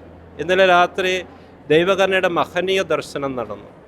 അതിൻ്റെ പശ്ചാത്തലം എന്താണ്? ഈശോയെ തിരുനാളിനെ പറ്റി പറയുന്നത് ദൈവകരുണയുടെ തിരുനാൾ ദിവസം 24 മണിക്കൂർ സ്വർഗത്തിൻ്റെ വാതിലുകൾ മനുഷ്യകുലത്തിൻ്റെ മേൽ തുറന്നിടുമെന്നാണ്. അങ്ങനെയാണെങ്കിൽ ആ 24 മണിക്കൂർ ആരംഭിക്കുന്നത് ഇന്ന് വെളുപ്പിന് 12 മണിക്കാണ്. അപ്പോഴാണ് സ്വർഗത്തിൻ്റെ വാതിൽ തുറക്കുന്നത്. സ്വർഗത്തിൻ്റെ വാതിൽ തുറക്കുന്ന ആദ്യ നിമിഷങ്ങളിൽ ആദ്യ അനുഗ്രഹങ്ങൾ പ്രാപിക്കുവാൻ ഈ ദേശത്തെ യുവജനങ്ങൾ ഈശോയുടെ മുമ്പിൽ കാത്തു നിൽക്കണമെന്നുള്ള ഒരാത്മീയ പ്രചോദനത്തിലാണ് ഇന്നലെ രാത്രി 1000-ഓളം വരുന്ന യുവജനങ്ങൾ ഈശോയുടെ കരുണയ്ക്കായി കാത്തു നിൽക്കുന്ന വേളയിൽ ഈ ദൈവകരുണയുടെ മഹനീയ ദർശനം നടന്നു. ആലപ്പുഴ രൂപതയുടെ വികാരി ജനറൽ മുഖ്യ കാർമ്മികത്വം വഹിച്ച് അർപ്പിച്ച ബലിയിൽ അവർ പങ്കെടുത്തു. അവർക്കതിനു മുമ്പ് കുമ്പസാരത്തിനുള്ള അവസരമുണ്ടായിരുന്നു. അവർ കുർബാന സ്വീകരിച്ചു. ഈശോയുടെ മഹനീയ ദർശനം അവർ ആസ്വദിച്ചു. അവർ മുഴുവനും മാനസാന്തരപ്പെട്ടെന്നൊന്നും പറയുന്നില്ല, പക്ഷെ അവരുടെ ജീവിതത്തിൽ ഒരു ദൈവസ്പർശം ഉണ്ടായി. മണിക്കൂറുകൾ ദൈവസന്നിധിയിൽ വന്നിരിക്കുന്ന ഒരു ക്ഷമയും ദൈവത്തെ കാത്തിരിക്കുവാനുള്ള ഒരു കണ്ണും അവർക്ക് ഉണ്ടായി. ഇന്ന് ദൈവകരുണയുമായി ഉടമ്പടിയിൽ ഏർപ്പെട്ടവരുടെ ശുശ്രൂഷയാണ് ഇന്നിവിടെ കാലത്ത് നടന്നത്. ഈ 3 മിനിസ്ട്രിയിൽ നിന്നുമുള്ള ദൈവകരുണയെ ആഴത്തിൽ അനുഭവിച്ചു തുടങ്ങുന്ന വിശ്വാസികൾ മുന്നോട്ടുള്ള എൻ്റെ ജീവിതത്തിൽ ഈശോയുടെ കരുണയിൽ നിരന്തരം ആശ്രയിച്ച് വിശുദ്ധിയിൽ വളർന്നു കൊള്ളാം എന്ന ഈശോയുമായിട്ട് ഒരു ഉടമ്പടിയിൽ ഏർപ്പെടുകയാണ്. അതൊരു പുതിയ ഉടമ്പടിയൊന്നുമല്ല, ജ്ഞാനസ്നാന ഉടമ്പടിയാണത്. ജ്ഞാനസ്നാന ഉടമ്പടിയിൽ നമ്മൾ അങ്ങനെയാണല്ലോ, പാപം ഉപേക്ഷിച്ച് ക്രിസ്തുവിൻ്റെ പീഡാസഹനത്തിൻ്റെ യോഗ്യതയുള്ള ദൈവകരുണയിൽ ജ്ഞാനസ്നാനം സ്വീകരിച്ച ഒരു വ്യക്തി ഇനി പാപം ചെയ്യാതെ ജീവിക്കും. ഒരു ഉടമ്പടിയാണ്. ആ ഉടമ്പടിയിൽ മുന്നോട്ടുള്ള ജീവിതത്തിൽ നമുക്ക് കുറവുകൾ സംഭവിക്കുന്നത് കരുണാമയനായ ദൈവം മനസ്സിലാക്കുന്നതിൻ്റെ പശ്ചാത്തലത്തിൽ നമുക്ക് അനുവദിച്ചിരിക്കുന്ന ഒരു 2ാമത്തെ മാമോദീസ എന്ന് വേണമെങ്കിൽ പറയാം, ദൈവകരുണയുടെ തിരുനാൾ. ഈശോ പറയുന്നു, എൻ്റെ കരുണയിലേക്ക് തിരിയാത്തിടത്തോളം കാലം മനുഷ്യകുല സമാധാനം അനുഭവിക്കുകയില്ല. ഒരു 2ാം വരവിൻ്റെ പ്രതീക്ഷയിലാണ് നമ്മൾ. അതെപ്പോഴാണ് നമുക്കറിഞ്ഞുകൂടാ. ദൈവപുത്രന് പോലും അറിഞ്ഞുകൂടെന്നാണ് വചനം പറയുന്നത്. എങ്കിലും കരുണയുടെ അവസാന മണിക്കൂറുകളിലാണ് നമ്മൾ ജീവിച്ചിരിക്കുന്നതെന്ന് പലയിടങ്ങളിൽ നിന്ന് നമ്മൾ ശ്രവിക്കുന്നു. ആ പശ്ചാത്തലത്തിൽ ഈശോ പറഞ്ഞ വാക്കുകൾ പ്രസക്തമാണ്. നീതിയുടെ വിധിയാളനായി ഞാൻ വരുന്നതിനേക്കാളും മുമ്പേ കരുണയുടെ രാജാവായി ഞാൻ വരുന്നു. എൻ്റെ കരുണയുടെ കരങ്ങളിലൂടെ രക്ഷപ്പെടുവാൻ വിസമ്മതിക്കുന്നവരെ എൻ്റെ നീതിയുടെ കരങ്ങൾ പിടികൂടും. അതുകൊണ്ട് ഈ കരുണയുടെ അവസാന മണിക്കൂറുകളിൽ ദൈവം തൻ്റെ പുത്രൻ വഴി പരിശുദ്ധാത്മാവിലൂടെ പരിശുദ്ധ കന്യകാമറിയത്തിൻ്റെ മധ്യസഹായത്താൽ വിശുദ്ധരുടെയും മലാഹമാരുടെ മധ്യസഹായത്താലും നമുക്ക് അനുവദിച്ചിരിക്കുന്ന ദൈവത്തിൻ്റെ ആഴമളക്കുവാനാകാത്ത ഈ അനന്ത കരുണയുടെ തിരുനാളിൽ പങ്കെടുത്ത് വരും വർഷങ്ങളിൽ എല്ലാ ആത്മാക്കളും രക്ഷപ്പെടുവാനുള്ള വാതിലുകൾ കേരള സഭയിൽ മാത്രമല്ല ലോകം മുഴുവനും തുറക്കപ്പെടട്ടെ എന്ന് യേശുനാമത്തിൽ പ്രത്യാശിച്ചുകൊണ്ട് ദൈവകരുണയുടെ തിരുനാൾ എല്ലാവർക്കും യേശുനാമത്തിൽ നേർന്നു. ഓക്കെ.